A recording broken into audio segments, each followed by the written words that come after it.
미국의 오리건주에 포틀랜드라는 도시가 있는데요. 이 데일 갤러웨이 목사님이 실제적으로 일어난 일을 책으로 썼었죠. 뉴 호프 커뮤니티 처치 이야기라는 그 책이 있는데요.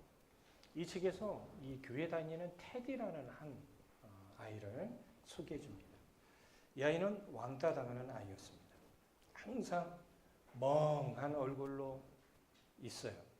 가게에 가면 냄새가 심하게 나는 아이이기도 했습니다. 그러다 보니 어느 누가 그 옆에 있는 걸 좋아할까요? 안 좋아할까요? 항상 외톨이 아이였습니다.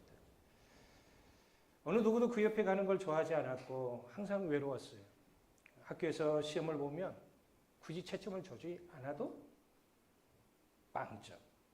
그러니까 선생님들이 굳이 채점을 주지 않아도 될 만한 그런 아이였습니다. 어느 날 이 톰슨 선생님인 이 톰슨 선생님도 교회 다니신 분인데 이 테디의 시험지를 채점하다가 조금 이상한 생각이 들어서 이때가 이 학생의 5학년이었는데요. 이 테디라는 이 아이의 생활기록부를 한번 봐야겠다 해서 보게 됩니다. 1학년 당시에 그의 기록은 이렇게 써 있었습니다. 착한 아이입니다. 미래가 보입니다. 그러나 가정 환경이 불우한 편입니다. 2학년 때를 봤습니다. 그러자 2학년 때 생활기록부는 조용한 아이입니다. 그리고 조금 폐쇄적입니다. 어머니가 불치의 병을 앓고 있습니다. 3학년 때를 봅니다. 학업 성취도가 많이 떨어집니다. 금년에 어머니가 돌아가셨습니다.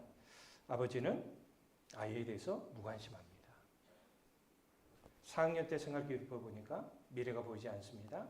아버지는 가출을 했고 현재 이모님이 양육을 하고 있습니다. 그리고 학대를 당하고 있는 것 같습니다. 여러분 예수의 마음이 있는 이 톰슨 선생님은 순간 눈에서 눈물이 흘러내리고 있었습니다. 자신을 비롯해서 교육자들의 방관과 유기로 한 생명이 파괴되어 가고 있는 것처럼 느꼈죠. 그래서 선생님은 테디의 공부를 도와주기를 시작했습니다. 그리고 시간이 흘러 한 해를 마무리하는 성탄절이 되었을 때 모든 아이들이 앞으로 나와 선생님께 선물을 전했습니다. 선생님은 모든 아이들이 보는 앞에서 일일이 그 선물들을 하나하나 풀어보았습니다. 그러다가 테디 차례가 되었습니다. 테디의 선물을 열었습니다. 그 안에는 가짜 다이아몬드 목걸이와 싸구려 향수가 들어있었습니다. 가짜 목걸이를 보니까 알까지 떨어져 나가 그야말로 형편없는 목걸이였습니다. 향수는 거의 비어 있었습니다. 이거를 본 아이들은 박장대소하며 평소에 멍청하던 테디가 형편없는 선물까지 했다며 조롱하기에 바빴습니다. 그때 톰슨 선생님은 많은 아이들을 보는 앞에서 그 목걸이를 자신의 목에 걸어보았습니다. 그리고 이렇게 말했습니다. 이 목걸이 예쁘지 않니? 나는 이런 목걸이가 제일 좋더라. 그리고 향수를 뿌리면서 다시 말합니다. 나는 향수 중에서 이 향수를 가장 좋아해. 테디야, 고마워. 너의 선물은 최고의 성탄절 선물이란다. 여러분들 얼굴 보니까 별 감정이 없는 것 같아요. 나는 이 이야기를 읽으면서 눈물이 흘리고 마음에 막 감동이 일어났는데 여러분들도 그렇게 되신 줄로 믿습니다. 얼굴 표정만 그런 것이죠? 예. 그자 이 테디는 선생님 고마워요. 그 목걸이는 생전에 엄마가 하던 목걸이에요. 향수도 엄마가 뿌리던 향수예요. 그 향수 뿌려주셔서 고마워요. 선생님에게서 엄마 냄새가 나니 너무 좋아요. 이 테디가 이제 초등학교를 졸업하고 톰슨 선생님과 헤어지게 됩니다.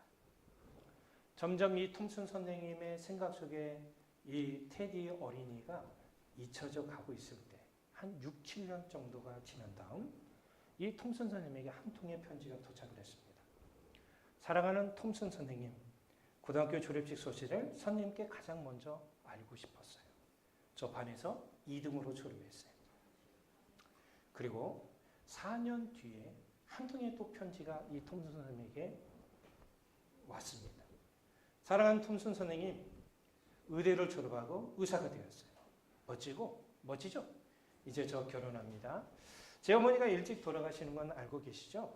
결혼식 때 선생님께서 제 어머니 자리에 앉아주시겠어요? 선생님은 저의 어머니입니다. 여러분, 이 목사님이 이 책에 이 이야기를 여러분 넣은 이유는 뭡니까? 테디는 아픈 상처가 있는 아이입니다. 이 아픔, 상처를 가지고 그는 자랐죠. 그런데 그 아픔보다 더 귀한 하나님의 은혜가 그에게 임하기 시작한 거예요. 그 톰슨 선생님을 그에게 붙여줬고, 이 톰슨 선생님을 통해서 이 아이에게 있는 이 아픔 모든 것들이 다 하나님의 뜻이 있다는 걸 알게 되어졌죠. 그래서 하나님의 은혜로 그는 더 점점점 좋은 사람으로 세워질 수 있었던 것입니다. 우리에게도 저마다 여러분들 말하지 못한 고통스러운 시간들이 많이 있습니다. 그런데 하나님께서는 이런 고통스러운 시간을 우리에게 허락하신다는 걸 여러분 아시나요? 하나님은 무턱대고 허락하시는 게 아니라 그분의 분명한 뜻을 가지고 우리에게 고통스러운 시간들을 허락하십니다. 그러나 우리는 그런 하나님의 뜻을 잘 알지 못하기 때문에 어려운 고통에 집중한 나머지 우리는 어떤 삶의 모습으로 살아가고 있습니까? 여러분, 본문의 말씀은 우리가 잘 아는 말씀입니다. 제가 교회의 배려로 안식월을 마치고 난 다음에 이 첫 번째 설교 시간에 우리 사랑하는 성도들과 무슨 말씀을 나눌까? 한 달 동안에 여기저기를 다니면서 참 많은 것들을 생각하고 묵상을 했어요. 아침마다 숙소에서 혼자 먼저 일어나서 하나님 말씀을 읽고 또 개인적으로 기도하고 또 제가 이번 안식월에 읽어야겠다는 그 책을 가지고 이 생각도 하고 저런 생각도 하고 자연도 보고 또 사람들이 살아가는 모든 모습도 보고 또 맛있는 것도 먹고 또 여러 교회들 다니면서 참 많은 것들을 봤어요. 근데 이 교회마다 선포되는 말씀들을 잘 보면 이 시대가 참 사람들에게 많은 고난의 장이 펼쳐지고 있다는 걸 많이 알았습니다. 이 교회 주보들마다 이렇게 보면 이 고난과 관련된 설교들을 참 많이 해요. 그런데 거기서 끝난 게 아닙니다. 고난 뒤에 하나님 주시는 은혜에 관련된 내용들이 나오는 것이죠. 사도 바울이 여러분들 사역을 하면서 가장 하나님의 은혜를 많이 경험했던 교회가 바로 고린도 교회죠. 우리 지도 한번 보시면 알겠지만 사도 바울은 2차 전도 여행 때 이곳에 첫 발을 내딛게 되죠. 자, 위에 쭉 보면 이 성령님의 이런 강권적인 역사로 말미암아 그는 전혀 계획에도 없던 빌립보로 들어가게 되죠. 그리고 빌립보를 거쳐서 어디로 가죠? 데살로니가를 가게 됩니다. 그리고 데살로니가를 거치고 그는 어디를 가냐면 아덴과 사이에 이 베레아라는 지역이 있습니다. 지도에 나오진 않지만 그곳을 거쳐서 지금의 아덴에 도착하게 되죠. 그리고 아덴으로부터 지금 서쪽으로 이렇게 쭉 꺾이잖아요. 어디에 그가 가게 되죠? 고린도. 그런데 이 거리가 64km예요. 그러니까 사도 바울이 여러분들 선교 여행을 다녔던 거리를 계산해 보면 어마어마한 거리를 다녔다는 걸 여러분 알 수 있겠죠. 이곳에서 하나님의 뜻이 있었어요. 그래서 그는 귀한 동역자를 만나게 되죠. 천막업자인 아굴라와 브리스길라 이 부부를 만나게 되고 이들의 도움을 받아서 복음 사역을 시작하게 됩니다. 그리고 하나님은 여기서만 멈춘 게 아니라 하나님께서 마게도냐에서 사역하고 있는, 마게도냐 위에 보이시죠? 예, 마게도냐에서 그리스 위에 있는 마게도냐 지역에서 사역하고 있는 실라와 디모데가 이 고린도 복음 사역에 합류를 하게 됩니다. 그래서 이 복음이 힘있게 선포가 되어지고 부흥을 맛보게 되죠. 그래서 여러분들 사도 바울이 사역했던 교회들 중에 고린도 교회가 가장 부흥된 교회였고 성령의 은사와 하나님의 은혜를 많이 경험했던 교회라는 거 알 수 있겠죠? 그런데 유대 회당장 그리스도의 회심으로 말미암아 복음에 힘을 얻게 됩니다. 그런데 여러분들 복음에 힘을 얻고 부흥되게 되고 교회에 좋은 축복의 은혜를 임하게 되면 사단은 가만히 놔두지 않죠. 그래서 교회 안에 내적으로나 외적으로 어려움을 경험하게 됩니다. 그래서 내적으로는 교회에 파벌이 형성이 되죠. 그래서 교회가 정말 시끄러울 정도로 여러분들 분란이 발생되게 됩니다. 근데 이것만 된 게 아닙니다. 외적으로 잘못된 복음을 전하는 거짓 사도들이 들어오게 됩니다. 그런데 문제는 뭐냐면 사도 바울은 말을 잘 못해요. 근데 이 거짓 사도들은 말을 잘하는 것 같아요. 자, 그러면 여러분들이 만약에 여기 이레교회 담임 목사를 청빙한다고 한다면 어떤 분들은 말이 어눌해요. 뭔 말인지도 모르겠고 목사님이 설교 강단에 서 있으면 불안해. 근데 어떤 분들은 처음부터 유머도 있고 지식도 충만하고 말을 어찌나 잘하든지. 그러면 여러분 누구를 선택하시겠어요? 그러니까 사도 바울은 말을 잘 하지 못하는 형편이 있다 보니까 자연스럽게 고린도의 성도들은 말 잘하는 거짓 사도들에 이렇게 치우치게 됐던 거예요.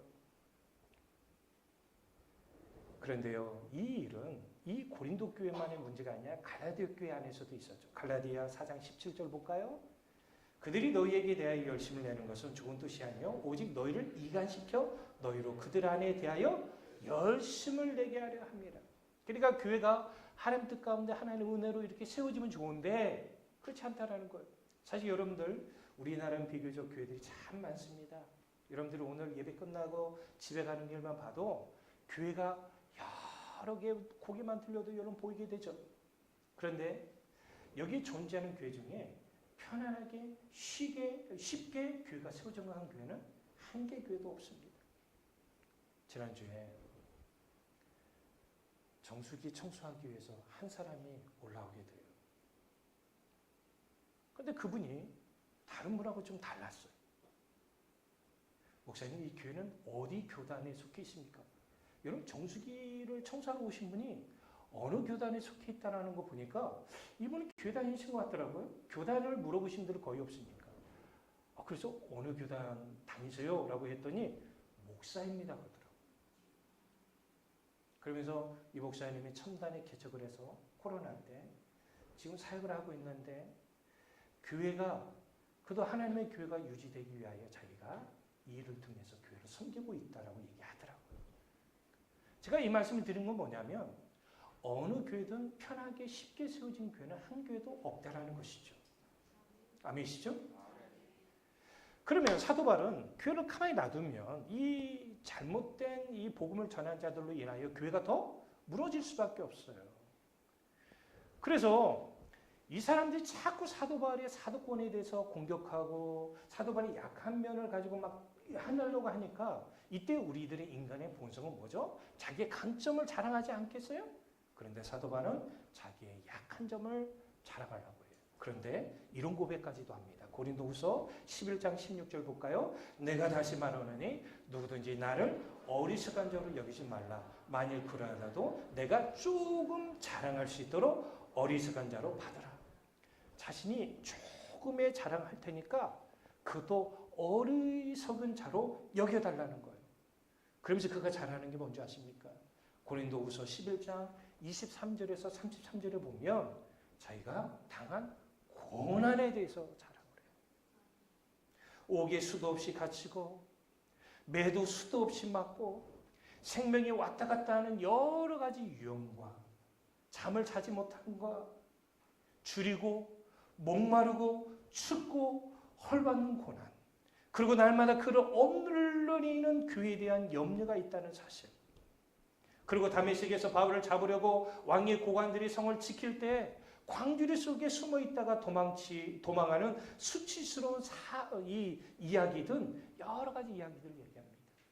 결과적으로 사도 바울이 자랑하는 내용은 자신의 어떤 강점을 자랑하기보다도 약한 것들을 자랑한다는 걸 알 수 있어요. 그리고 본문 고린도후서 12장에 보면 그런 자랑하는 것처럼 얘기를 합니다. 주님께서 보여주신 환상과 계시를 많이 받았다는 사실 그 밝히고 있죠? 그런데 그는 이것을 말로 표현할 수 없는 경험을 했지만 성도들에게 이야기를 하면 성도들은 와, 사도 바울은 대단한 분이야 하면서 교만해질 수 있잖아요. 그렇죠? 근데 그는 말하지 않아요. 오히려 고린도후서 12장 6절 봅시다. 내가 만일 자랑하자 하여도 어리석은 자가 되지 아니할 것은 내가 참말을 합니다. 그러나 누가 나를 보는 바와 내게 듣는 바에 지나치게 생각할까 두려워하여? 그렇죠. 사도 바울이 셋째 하늘을 경험해요. 하나님의 나라에. 근데 그게 몸에 있었던 건지 몸 밖에 환상 가운데 갔다 왔는지 자신은 몰라요. 하나님만 아셔요. 그러면 여러분 사람들 귀 쫑긋하죠? 하나님 나라 갔다 왔어? 그럼 하나님에 대한 이야기를 해주지 않을까? 근데 사도 바울은 거기서 스톱해요. 왜요? 사람들이 잘못 생각해서 마치 사도 바울을 신격화시킬까? 또 자기 자신이 이 말로 인하여 교만해질까? 또 여러분도 보세요. 제가 여러분들 막 얘기하면 여러분들이 우와 목사님 대단해요 막 이러면은 제가 즐거워요 안 즐거워요? 자기 자만에 빠질까 봐 걱정스러우니까 사도 바울은 거기서 스톱하는 거예요. 그런데요 또 한 얘기를 합니다. 자기가 하나님 앞에 받은 지극히 큰 계시가 있는데 하나님께서 자만하지 말라고 자기에게 사탄의 가시를 줬대요. 질병이에요. 근데요 이 질병이 가벼운 질병이 아니었던 것으로 보여요. 왜요? 갈라디아서 4장 14절을 보면 세 번역이에요. 그리고 내 몸에는 여러분에게 시험이 될 만한 것이 있는데도 여러분은 나를 멸시하지도 않고 외면하지 않았습니다. 여러분은 나를 하나님의 천사와 같이 그리스도 예수와 같이 영접해 주었습니다. 사도 바울이 처음에 생각했을 때는 자신이 가지고 있는 질병이 성도들에게 있어서 시험거리가 될까 봐 걱정하고 있는 부분들이 분명히 있었어요. 그리고 실제로 이 질병을 가지고 사역을 하다 보니까 자기가 사역하는 데 있어서 이 질병이 장애가 되었던 것으로 보여져요. 그러니까 하나님 앞에 매달리면서 3번 치유의 기도를 강구했어요. 그럼 우리 하나님은 사랑의 하나님이시고 여호와 라파 하나님, 치유의 하나님이시기 때문에 사도 바울의 기도에 응답하셔서 치유하셨어야 돼요. 근데 하나님께서 사도 바울에게 이런 얘기 하시는 거예요. 고린도후서 12장 9절이에요. 시작. 나에게 이르시기를 내 은혜가 내게 족하도다.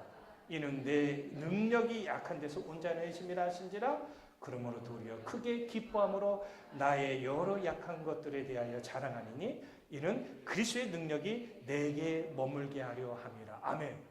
그전에는 몰랐는데 자신이 약한 상태에 있을 때 그리스도가 온전히 내 안에 머물고 하나님의 능력을 온전히 경험할 수 있다는 그 하나님의 뜻을 그는 깨달았던 거예요. 그래서 금방 읽었던 말씀에 뭐라고요? 도리어 크게 기뻐한다고 얘기해요. 여러분, 우리에게도 어려운 상황들이 있을 때 우리는 하나님의 분명한 뜻이 있다는 사실을 믿으시 바라요. 그러면 그 뜻을 여러분 발견하게 되면 우리도 모르는 하나님이 주시는 내적 기쁨이 우리 안에 타오를 줄로 믿어요. 미국에서 가장 존경받고 매우 유명한 유전학자이자 외과 의사가 있어요. 프랜시스 콜린스라는 분이 계십니다. 그가 얼마나 대단한 사람이냐면요. 2003년에 인간의 몸을 구성하는 30개의 염기 서열을 모두 밝히는 게놈 지도를 완성한 대단한 인물이에요. 우리 게놈 지도의 일부를 한번 보세요. 자, 오른쪽 하단에 보면 남성과 여성이 있어요. 자, 동일해요? 달라요? 달라요. 안타까워요. 분명히 하나님은 성별의 차이를 뒀음에도 불구하고 요즘 보면 남자인가 여자인가 여자인가 남자인가 헷갈려요. 식사하고 있는데 저희 사모가 다 그래요. 저 남자 같지 않아. 치마를 입고 화장을 하고. 근데 뭘 못 속이죠? 목소리는 속일 수가 없지. 그는 지금 현재 어떤 사역들을 지금 펼치고 있냐면 과학과 신학의 조화를 매우 힘쓰면서 지금 이거를 연구하고 있죠. 그가 비록 미국뿐만 아니라 전 세계 대단한 과학자의 명성을 가지고 있지만 그에게도 어려운 시간들이 있었어요. 1981년입니다. 11년간의 대학원 과정을 거쳐서 몇 년간에? 우린 초등학교 6년 다니는 것도 힘들고 중학교 3학년 다니는 것도 힘들고 고등학교 3학년 다니는 것도 힘들고 대학교는 놀러 다니니까 뭐 괜찮죠. 이 과정을 통해서 화학 박사학위, 의학학위 그리고 4년간의 내과 레지던트 과정을 마치고 마침내 자신이 주도적으로 하는 분자 생물학 실험을 시험하는 기회를 얻게 되었는데 우리 지난주에도 여러분 선교사님 오셔서 본인이 얘기하셨죠. 레지던트 과정을 밟을 때 2시간, 3시간밖에 잠을 못 잤대요. 너무 힘든 혹독한 과정이죠. 그런데 이분이 갑자기 분자생물학과 화학 분야에서 전 세계에서 가장 유명한 학교인 예일 대학교의 학과장으로부터 스카우트 제의를 받게 됩니다. 이곳에 갔더니 지적 수준이 탁월하고 열정적이고 경제심이 강한 박사 과학자들이 꽉 찼습니다. 더 놀라운 사실이 뭔지 아십니까? 실험을 놓고 프로젝트를 놓고 또 이 교수와 얘기를 나눌 때는 이 교수님이 여기에 있는 학생들은 적어도 분자생물학에 대한 기본적인 이해가 충분히 갖춰 있다고 가정하고 어려운 얘기만 해요. 그러니까 이 콜린스 박사는 이게 교수님이 얘기하는 게 뭔 소리인지는 몰라요. 너무 힘들어요. 이런 과정 속에 그는 초창기를 보내게 됩니다. 그런데요, 여러분, 하나님이 어떤 사람이 기회를 주신지 아십니까? 그 어려운 가운데서도 끝까지 최선을 다하는 거예요. 아멘이시죠? 아마 제가 보기에는 이 학과장님이 그런 이분의 모습을 봤던 것 같아요. 잠이 오고 피곤하지만 깨어서 주님 앞에 나와 예배를 드리면 하나님은 집중할 줄 믿어요. 그리고 이 분에게 대담한 프로젝트를 맡기게 됩니다. 이전에 불가능했던 훨씬 더 큰 DNA 조각을 복제할 수 있는 새로운 DNA 재조합 장식이 포함된 프로젝트였대요. 이런 대담한 프로젝트를 자신에게 맡겼다는 사실에 매우 흥분돼요? 안 흥분돼요? 우리는 모르죠. 그냥 흥분됐다고 그래요. 그래서 이 프로젝트를 위해 말이 되지 않을 정도로 긴 시간을 실험실에 보내게 되는데 집에 가는 시간이 새벽 4시 이전에 가본 적이 한 번도 없었다고 합니다. 마침내 9개월간의 치열한 노력 끝에 최초로 논문 발표가 가능한 결과가 낼 수 있을 거라는 자신감이 생기게 되었습니다. 좋아요, 안 좋아요? 그러나 결과는 충격적이었습니다. 프로젝트 전체가 실패했다는 거죠. 순간 그는 너무 괴로웠습니다. 어느 저녁 프랜시스 콜린스 박사는 다른 젊은 연구자들에게 자신의 이런 모습을 보이지 않으려고 남자 화장실 칸 안에 숨어 조용히 울었습니다. 단지 프로젝트 하나가 실패한 것이 아니라 자신한 인간이 실패했다는 생각이 그 마음을 짓누르게 된 거예요. 그럼 몇 년 전에 의학 교육을 받던 중 기독교 신앙을 갖게 됐습니다. 근데 여기서요, 무슨 생각이 든 줄 아세요? 하나님께서는 나에게 이런 연구를 할 만한 사람이 되지 못한다는 것을 이 실패를 통해서 자신에게 보여주신 거야. 자포자기 심정에 빠지게 돼요. 그리고 그만두기 위하여 예일대로 영접한 학과장에게 면담을 요청합니다.